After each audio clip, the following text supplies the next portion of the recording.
We actually heard a couple of speakers already talk about third grade reading proficiency. Now, not sure how many of you know, but the reason why people talk about third grade reading proficiency is that it is the #1 predictor of your ability to graduate from high school with the level of academic rigor you need to not only complete a post-secondary education, but a good job. In 2002, Massachusetts' third grade reading proficiency was 47%. What do you think that percentage is in just 2019 according to the nation's report card? Is it 62%, 45%, or 70%? That number is actually 45%. It's actually gone down by 2 percentage points over the last 17 years. We've made no progress. Let me give you another statistic. In 1940, 90% of all children were better off than their parents. 90%. That same number today is less than 50%. Both of those statistics, you also can see wide variations based on race, gender, and geography.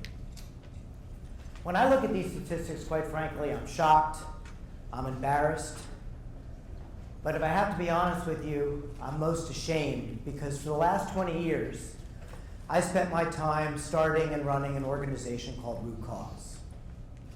Root Cause is a nonprofit consulting firm that has consulted to schools and foundations, government programs, and nonprofits all across the country.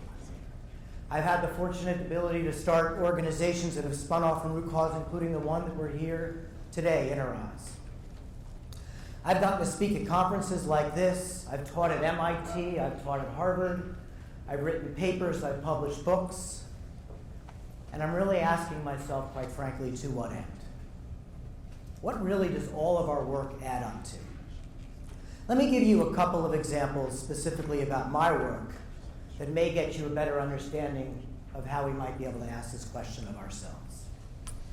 One of the organizations that Root Cause has done 4 different consulting engagements with is an organization that works on college access and success. They have a very refined mission that sounds very laudable. Just give kids access to financing so they can go to college when that may be the #1 barrier to their ability to do so. We help them learn how to grow their program within the first city they started. We help them learn how to replicate their program into many cities across this country. We help them learn how to have a policy agenda, all in mind with getting kids into college by giving them access to debt.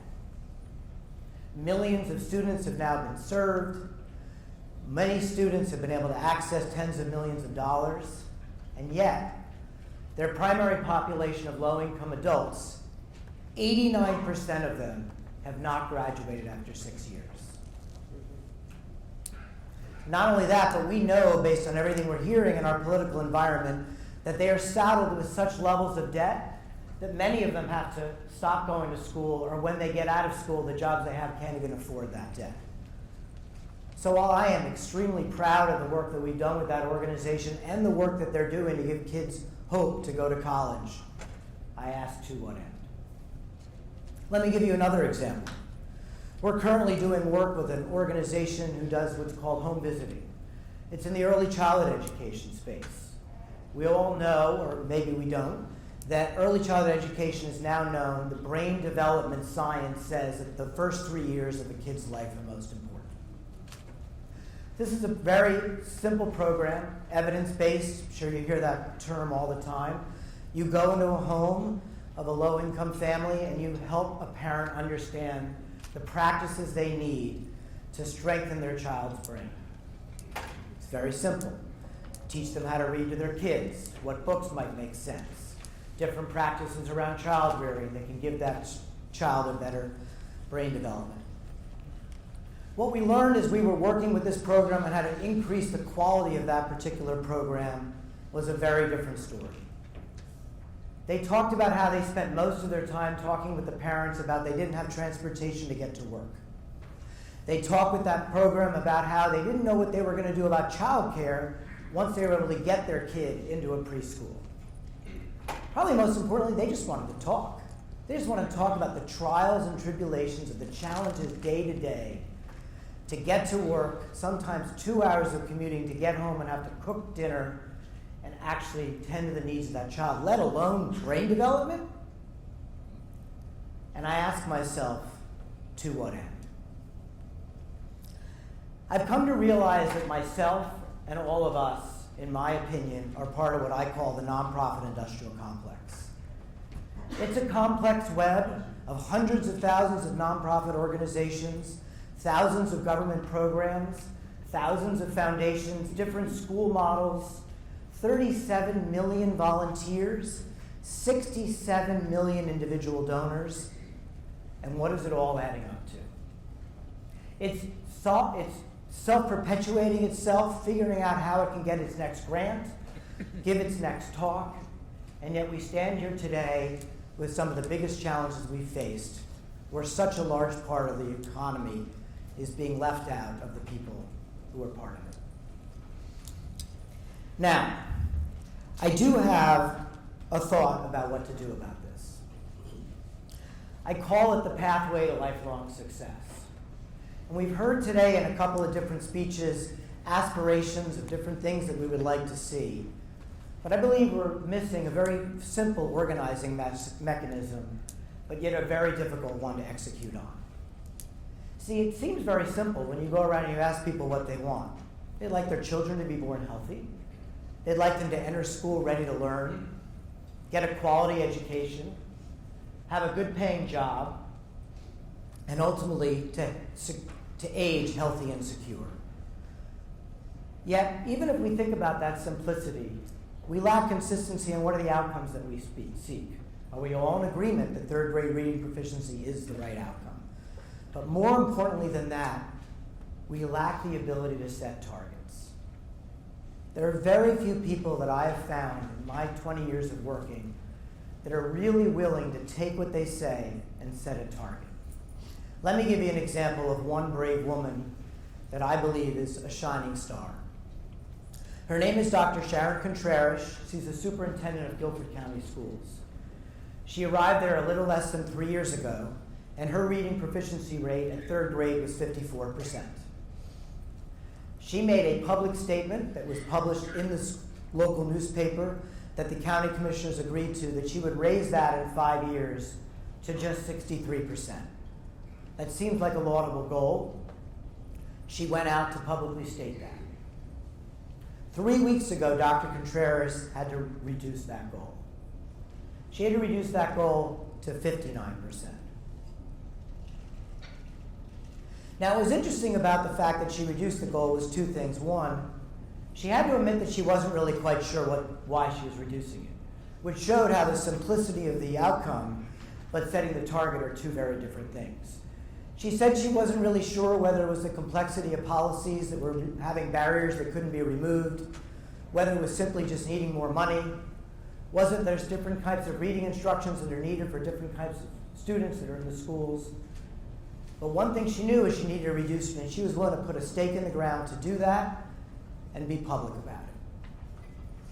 There's an amazing fear out there right now, in my opinion, to set targets, let alone agree on what outcomes we're trying to seek. That fear is based on the foundations that don't really have much accountability to the money that they give away, politicians that are afraid about getting reelected, program directors and program leads who are afraid of either getting fired or losing their money so they can't serve the very people that they're serving. And yet we continue to have grandiose statements, many of us working in fragmentation, with not only little progress, but oftentimes things getting worse. We're at the Interized SolveIt conference, and I want to use this pathway to lifelong success to give you an idea of how you might be able to start to focus on this pathway, and that's in the good paying job. But what does that good paying job really mean? Well, I believe that good paying job starts and ends with wage. It's very simple. People need a certain amount of money to live. And yet the core indicator that we constantly hear in the papers and everywhere else is unemployment. But unemployment actually really doesn't tell us anything. We know that because we're at the lowest unemployment rate in the history of our country practically, and yet we know that most people are not able to make ends meet. There's this amazing tool called the MIT Living Wage Calculator. I'm not sure how many people have heard of it. You can go to that tool at livingwage.mit.edu. I'm going to repeat that. You can go to that website, livingwage.mit.edu. You can type in a zip code. You can type in a location. It will tell you what the living wage is in that location for a parent with one kid, a parent with two kids, whether both parents work, whether one parent works. It will also compare it, which will unfortunately really shock you, to the poverty level, which isn't even close what it costs to live anywhere in the United States today. Then I'd like you to, not, after you go to that living wage calculator and figure out what the living wage is in your area, gather some group together and start to talk about that in whatever work that you're doing. You're in the economic development field, but so there must be some connection between that wage. It may be whether the businesses that you're working with are actually able to pay living wages. It may be that you're thinking about the work you're doing and you can refocus it on living wages. And let me give you a core example of some work that Root Cause did just to try to bring it to very specifics. We went to Boston and we took the living wage calculator and we figured out that $60,000 the cost for living in this city today. That's the cost whether you're two working parent, but it is with two children in the home, to meet basic needs, family sustaining wage, housing, food, shelter, enough money for an emergency. We found that 65% of the people living in the Boston area are not making a living wage. Not only that, we found that 2/3 of Latinos are not making a living wage. We found that 1 in 2 African Americans was not making a living wage. So I'm calling on us all to have a 21st century social contract that's connected to this pathway to lifelong success, where we agree on outcomes from healthy birth to entering school ready to learn, to getting a quality education, to a good paying job, to healthy and secure aging. I'm going to leave you now with a quote from JFK from 60 years ago that I think is very appropriate. I believe we possess all the resources and talents necessary, but the facts of the matter are that we have never made the national decisions or marshaled the national resources required for such leadership. We've never specified long-range goals on an urgent time schedule or managed our resources and our time so as to ensure their fulfillment. He said we plan to put a man on the moon and return them safely in a decade. JFK is willing to do what I believe we need to do, is to start to set public goals along that pathway to lifelong success. He said fly a man to the moon, that was the outcome, and return them safely in a decade. Very specified period of time. Imagine if we did the same thing for third grade reading proficiency or a family sustaining wage. My guess is that we did, we wouldn't all be asking ourselves the question, to what end? Thank you very much.